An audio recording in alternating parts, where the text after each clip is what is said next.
So right now we're going to have a little talk by our expert pollinator garden person, Linda Colston, and she'll tell you a little bit about the garden and how it came to be and what's in it and all that kind of good stuff.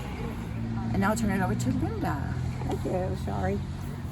First off, I wanted to thank the Borough of Media for their support, without which we probably wouldn't have done this garden and had something called Bee City. And Shari at Transition Town has been very supportive to us as well. And there are many members. The Transition Town Biodiversity Group, headed by Marion Yaglinski, and again, all of our volunteers, too numerous to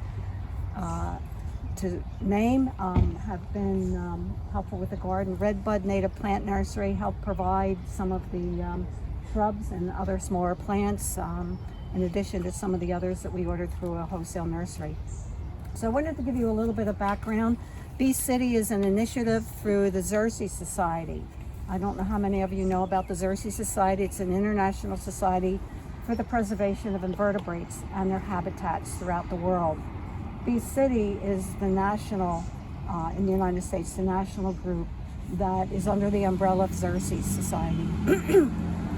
Any township, borough, or entities such as a university can become a Bee City. They have to sign a resolution. They have to agree to have a pollinator garden, have a social media site, and at least one event, public event, during the year. So this is our pollinator garden. Mike Green, who I also wanted to thank, is the Director of Public Works, and he has been wonderful. He ordered benches, and he helped us with all the pine straw mulch and ordering plants and putting everything together and making sure that everything's all edged and neat all the time. A group of volunteers helped us plant the garden. We had a lot of children and young adults and adults that helped to put all the plants in last year. And we have a few volunteers who also help us maintain and weed. I wanted to talk a little bit about the plants. The center part of the garden are all sun-loving meadow plants. And along the edges, which are somewhat shaded, are plants that like shade and would not tolerate being in full sun. We've chosen to mulch with pine straw, which is a much more environmentally friendly mulch, rather than the treated black mulches and the colored mulches, which are actually somewhat toxic to plants. This allows air to get through. It takes a long time for it to break down, and it seems to provide the pH, the acid-base balance that the garden needs, especially with the woodland type of plants. The perennials here, most of them are going to be blooming in June or July. Perennials, of course, as many of you may or may not know, bloom once a year. In the spring, in the forest, there are spring ephemerals which take advantage of the leafless canopy so that they can produce their flowers. And then after the canopy comes out with all the leaves, they'll tend to either die down or the flowers will wither and the plants will just stay green for the season. I am not sure if you have any questions. I will take questions from anyone. Where do you get the pine straw mulch? That's a good, I'm not sure if everyone knows of Hilltop. They're in the valley.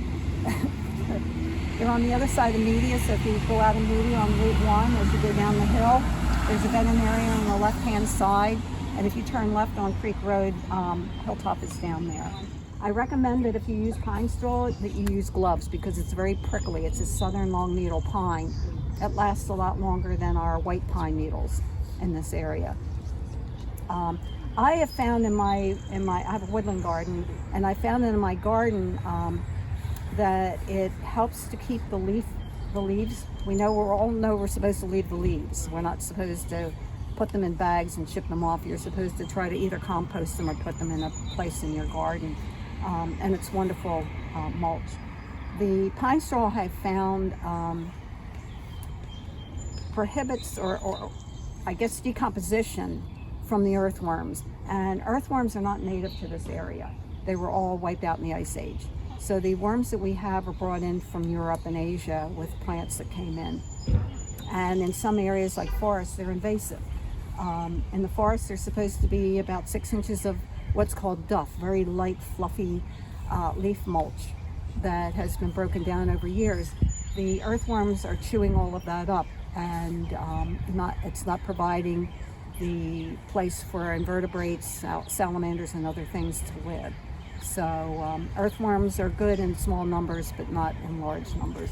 And I found that the pine straw tends to help keep the leaves that fall into my gardens in the winter from breaking down so rapidly. I have many in my garden, and people have asked that come to my garden, why do you have so many leaves? And I think the pine straws help preserve those leaves in the garden. So I'm developing a little bit of a duff layer on my garden. Is the straw sappy? No, it's not. Just prickly. And it's gathered, I think, in the Carolinas, wherever there's southern longleaf pine growing. Yes. So like how many bales would you need? Like how many bales would cover like the center garden? Julie, somebody, how many did we get? We got like 8 bales, didn't we? There was 8 bales, Yeah. and I think these 3 were enough to cover that center. Yeah. Is it expensive? It's about $10 or $11 a bale. So depending upon how much you need. So basically you have a layer of the pine needle mulch, and then your leaves are layering on top of that every season, and then you add more pine. Well, how this ended up is that Mike was gracious enough to preserve a lot of the leaves that were collected in the barrel and drop the huge pile off us. So we put the leaves down. You can see many of them have decomposed by this time. And then we put the pine straw down for the summer. In the fall, we'll put more leaves on top of it. And maybe next spring we'll be adding a little more pine straw, depending upon how that breaks down during the winter. So I know that's not a really good answer, but that's how we worked it here. And that's actually how I did it in my own garden. I'm not saying that that's the way you should always do it, but that's worked for me. Is there something more native than the long needle pine that you can use that's Leaves. okay? Yeah, I wouldn't use, like I said, the dyed mulch or the black mulch. In fact, that was accidentally brought in, and that tends to pack down. That's great if you're going to put it down, if you have paths in your garden, not grass paths. It doesn't wash away, and it kind of packs down and keeps the weeds down, but it's not good for the aeration of the soil. What about using arborist chips? People have used those, and I have in the past Using too. what? Arborist chips? Oh, okay. Maybe Julie or Lisa I can. mean, we use it at the nursery just for like pathways. It is a free product. When you talk with an arborist, you want to ask for clean chips. You don't want anything that's come from a diseased tree, something like that. You don't want anything that's come with too much green, in it. But it's a free resource, and it's just bark mulch, and it hasn't been dyed. I think specifically what you're talking about are the products that have been overly shredded and dyed. But if you get it from an arborist, they're just fresh wood chips. Yeah. So it can be it's basically a recycled product. You can kind of like let the full cycle, go in your garden. Can I ask about the planning? Did you have a plan for each bed? We or did. We did. Okay. Yeah, okay. we sort of put that together, and Kelsey was one of our original gardeners and helpers in helping lay out. Just to find that plan for today, and it's in Google Drive somewhere.